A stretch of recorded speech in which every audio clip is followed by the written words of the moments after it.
Hi guys, before this video starts, I'm just gonna say that the music has been brought to you by Free Music Archive. You can go check their site out, get some free music for your channel if you need. And today's song is called Parasail by Silent Partner.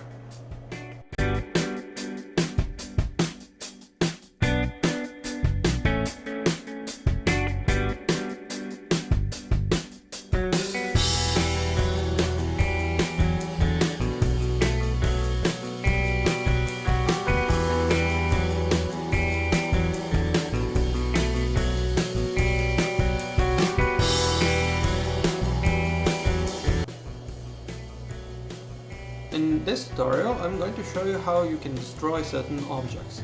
Actually, how destruction is basically bestly achieved in Blender. Now, for starters, we need a mesh, a cube. This cube is going to destroy our player by touching it. So, in order for each of these objects to react with one another, we need to create a certain physics engine. For now, the physics for each of these objects is static. We need to change this either to dynamic, or rigid, or soft body. What is the difference between these?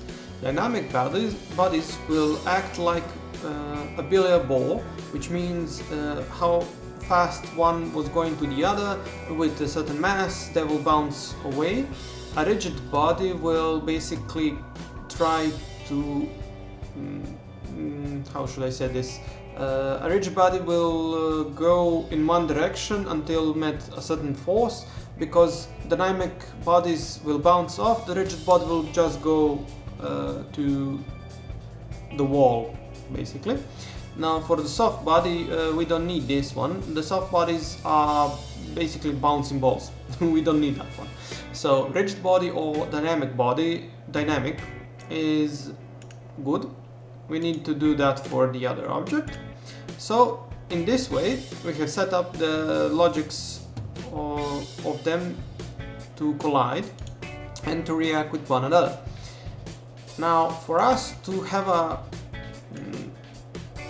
how should I say this, calculated physics, we need to create, whoa, sorry about that. We need collision bounds. I do apologize. Because collision bounds in our case are boxed shape. Let me show you. So we have collision bounds in box shape. We can use capsule, spherical, cylindrical, cone, convex hull, or triangulated mesh. In cases of very complex meshes, I suggest using triangulated mesh, but for now we're using a box bound, which is useful and easy for Blender to interpolate, so it will not use a lot of memory. This needs to be done for the other one. So collision bounds on, box is already selected, and we have done the first part. Now we need to rename this cube. This cube can have any name, but for us, for now, we are going to give it a name, rock. And the first cube I have already renamed it into player, just to know what is what. So by selecting the rock, I'm going to logics editor, and now I need to give it a, I do apologize, I need to give it a property.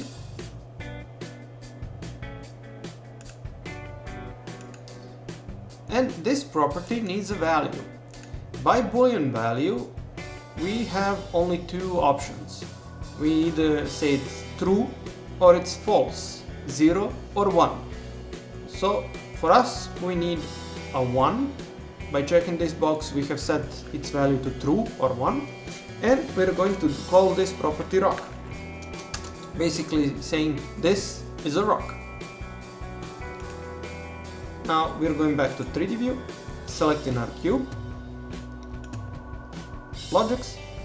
We can do the same thing with our player, and I suggest you do this because eventually you're going to need it for something.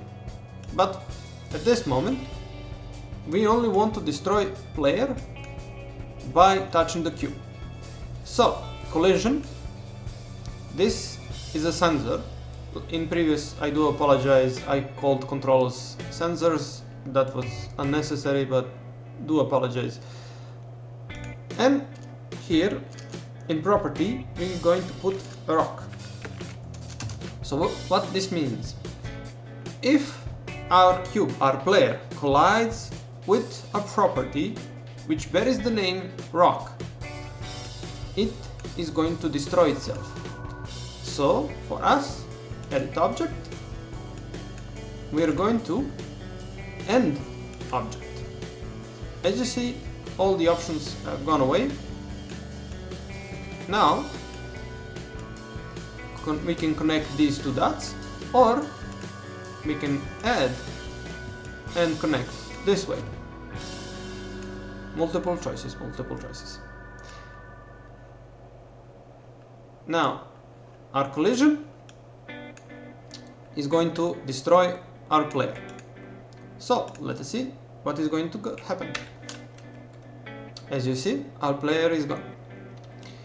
Now, if we want to destroy this object, but do not want to destroy the player, we are just going to go into Logics Editor, destroy this connection for collisions.